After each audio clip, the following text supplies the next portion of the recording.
सोचिए, पानी पर चलना मुमकिन हो जाए। जहाँ नावें तैरती थी वहाँ इंसान पैदल चलने लगे। जहाँ लहरें उठती थी वहाँ बर्फ की चादर बिछ जाए। कश्मीर में हर साल एक ऐसा दौर आता है जो सिर्फ ठंड नहीं लाता बल्कि पूरी वादी की रफ्तार थाम देता है। इस दौर का नाम है चिल्ला-ए-कला। आज हम बताएंगे चिल्ला-ए-कला क्या है, क्यों जम जाती है कश्मीर की झीलें, कैसे बदल जाती है आम लोगों की जिंदगी और क्यों इसे कश्मीर की सबसे कठिन परीक्षा कहा जाता है। चिल्ला-ए-कला क्या है? चिल्ला-ए-कला फारसी भाषा का शब्द है। चिल्ला का मतलब 40 दिन, कला का मतलब बड़ा या कठोर, यानी 40 दिनों का सबसे कठोर सर्दी का दौर। कश्मीर में चिल्ला-ए-कला हर साल 21 या 22 दिसंबर से शुरू होकर 30 से 31 जनवरी तक चलता है। इस दौरान कश्मीर में साल की सबसे भयानक ठंड पड़ती है। इस दौरान तापमान कितना गिरता है तो आपको बता दें, चिल्ला-ए-कला में श्रीनगर का तापमान -5 से -10 डिग्री सेल्सियस तक चला जाता है। कई इलाकों में -15 डिग्री तक भी पहुंच जाता है। पहाड़ी क्षेत्रों में हालात और ज़्यादा कठोर होते हैं। रातें सबसे खतरनाक होती हैं जब तापमान तेजी से गिरता है और पानी बर्फ में बदलने लगता है। कश्मीर की झीलें क्यों जम जाती हैं? दरअसल डल झील, निगीन झील और वुलर झील ज़्यादा गहरी नहीं होती। जब कई दिनों तक तापमान 0 से नीचे बना रहता है तो पानी की ऊपरी परतें धीरे धीरे जमने लगती हैं। पहले पतली बर्फें जमती हैं, फिर ये परत मोटी होती जाती है। कुछ दिनों के बाद झीलें पूरी तरह बर्फ से ढक जाती हैं। इतनी मोटी बर्फ कि लोग उस पर चल भी सकते हैं। जब डल झील आइस रोड बन जाती है। चिल्ला-ए-कला के दौरान डल झील सिर्फ जमी हुई झील नहीं रहती बल्कि कई बार ये एक आइस रोड में बदल जाती है।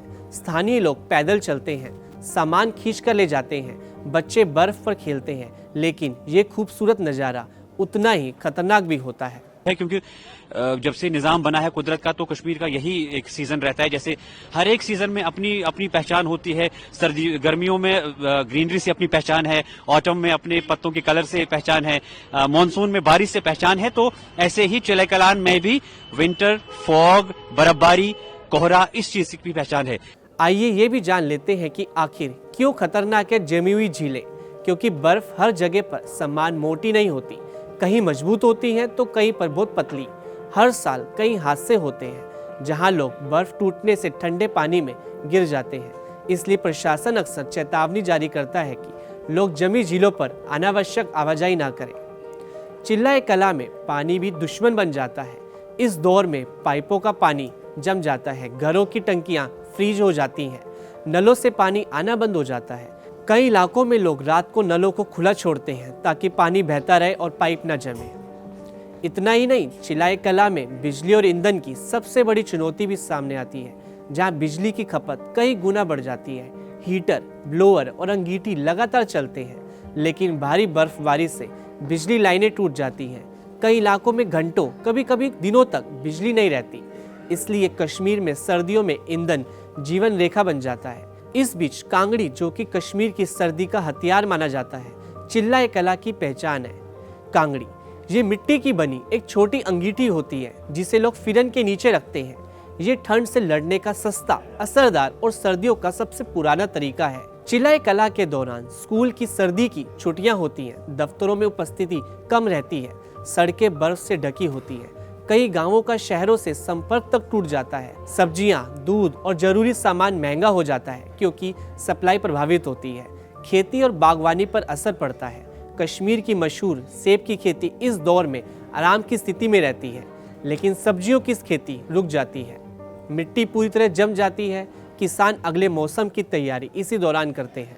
क्योंकि चिल्ला-ए-कलान का आगाज जो ही होता है, ये 40 दिन में बहुत ज्यादा ठंड रहती है, जिसकी वजह से कश्मीरियों को काफी ज्यादा दिक्कत जो है देखने को मिलती है। क्योंकि अगर हम इस पीरियड के दौरान बात करें, नलके भी फ्रीज हो जाते हैं, पानी की किल्लत भी काफी ज्यादा होती है।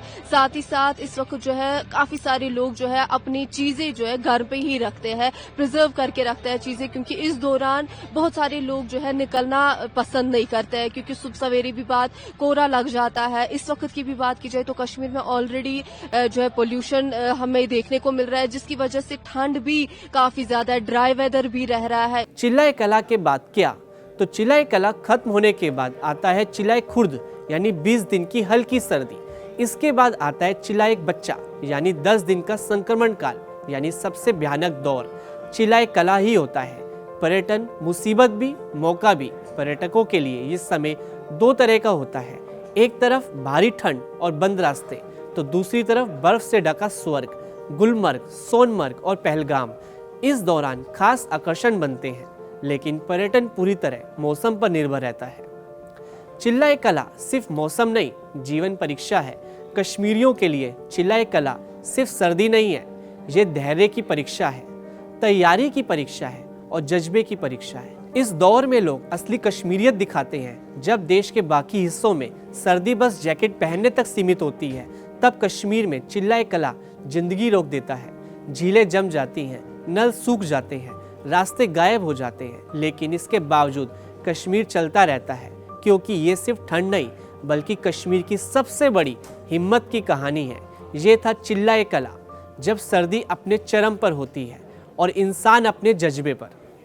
इन दिनों का हमें बेसब्री से इंतजार रहता है और ये बार बार हमारे पास हमारे लिए आने चाहिए। तो सर्दी भी इन 40 दिनों में देखिए, मैंने पहले ही अर्ज किया कि ये पीक आवर होता है सरमा का, विंटर का पीक आवर होता है। जिस तरह पीक आवर बाकी हर किसी में होता है, इसी तरह ये 40 दिन चिल्लाए कलान, चिल्लाए खुरद उसके बाद भी आता है। ये सर्दी का सबसे कठिन 40 दिन होते हैं। तो पहले से ही तैयारी करके बिल्कुल जी, हम तो मलबूसात, जुराबें, घर में गैजेट्स, हीटिंग गैजेट्स, ऑफिस में हीटिंग गैजेट्स, जहां पर भी बैठे हैं, जहां पर भी जाए, तकरीबन हर जगह अब इंतजाम। पहले ऐसा नहीं होता था। पहले केरोसिन ऑयल होता था, गरीबों के लिए केरोसिन ऑयल होता था, बालन होता था, कोयला देते थे कांगड़ियों के लिए, लेकिन अब ऐसा नहीं है। गवर्नमेंट ने काफी चेंजेस की है। अब लोग जिनके पास स्मार्ट मीटर है उसी के हिसाब से वो अपना गुजारा करते हैं, अपने हीटिंग गैजेट्स लगाते हैं अपने बजट के हिसाब से।